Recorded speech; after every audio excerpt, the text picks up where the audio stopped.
Skådespelaren Djimon Hounsou och regissören David F Sandberg.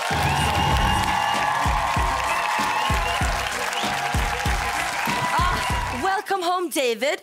Thank you so much. Welcome to Sweden, Djimon. Thank you. I brought your little prince back home.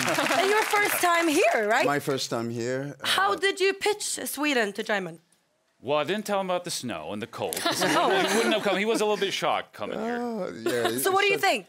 It was quite a surprise, you know, from the air, looking at this blanket of icy, you know, bleach. Yeah. It's not usually like this. This is like rough, what we're having right now.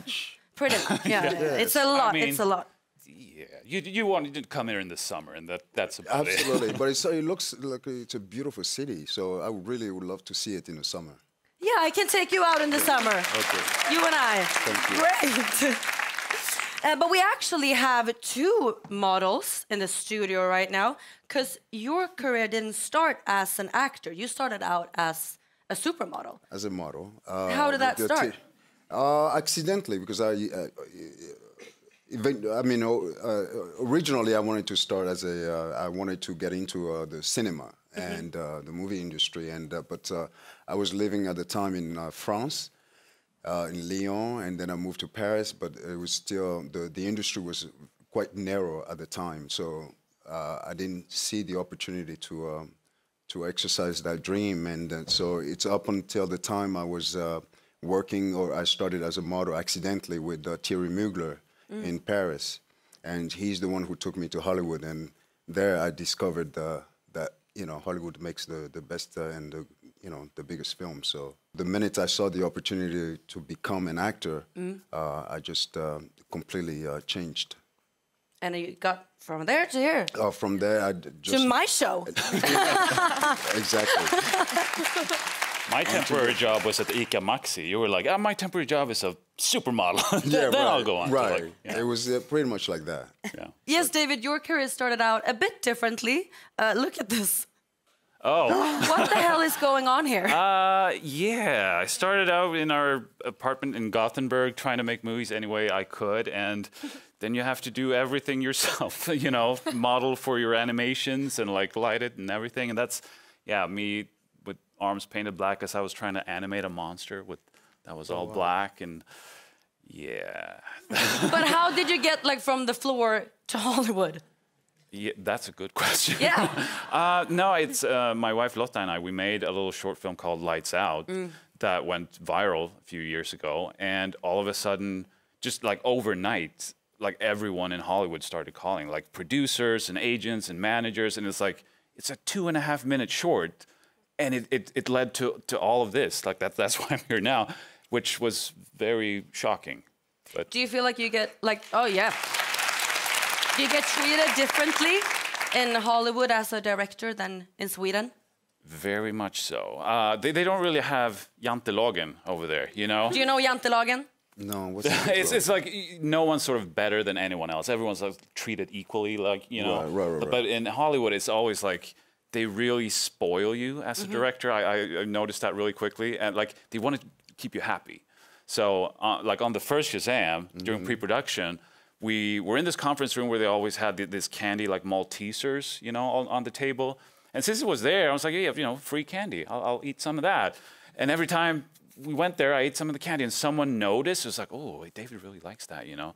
So one day I come into the office, and I had 2 giant boxes of Maltesers. And then it just like, I'm not going to eat it. Of course I'm going to eat it, you know. So everyone saw me eating Maltesers all the time. So all of a sudden, you know, for my birthday, they had a Maltesers cake. For the kickoff party, I don't know if you remember or if you were there, where we had the big Malteser roller coaster they had built. And like, and you don't even like it that much. I don't, you know. Like I haven't eaten a single Malteser since. But it's just like someone got it into their head. It's like, oh, it's David's favorite candy. And then it was just everywhere, and I couldn't escape it. But what is the most like Swedish thing you do as a director? The most Swedish thing, I'm very quiet when directing. Yes, he is quiet. Yeah. From the first Shazam to the second one, I guess, you know, you could see, if you watch the first film, David was very timid. Yeah. And we were all very timid around him.